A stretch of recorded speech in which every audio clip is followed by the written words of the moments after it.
Good morning তোমাদের সবাইকে। ছোট্ট একটা মিনি ব্লগ তোমাদের সঙ্গে শেয়ার করছি। আমি রান্না করছি আর সোনু যেন কী করছে, অনেক লক্ষ্মী মেয়ে কিন্তু সোনু যতটা দুষ্টমি করে ততটা কিন্তু পড়াশোনাও করে। দুদিন ওকে ছুটি দিয়েছিলাম, শনিবার রবিবার, আজকে সোমবার, যেহেতু বিকেলে পড়া আছে এই জন্য সোনু কিন্তু এই দেখো পড়তে বসেছে। মুখের আবার কি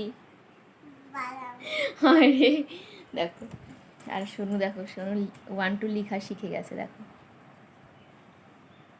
দেখেছো, শোনো অনেক লক্ষ্মী মেয়ে, গুড গার্ল না মা? তুমি গুড গার্ল না? মুখের মধ্যে বাদাম নিয়ে বসে আছে।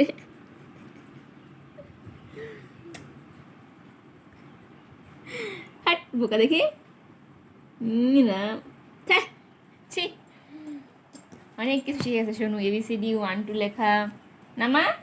তুমি পড়তে পারো না? তুমি পড়তে পারো সেটা বলো, কি কি পড়তে পারো? একটু পরে শোনাচ্ছি, আমি এখন রান্নাঘরে যাই আগে।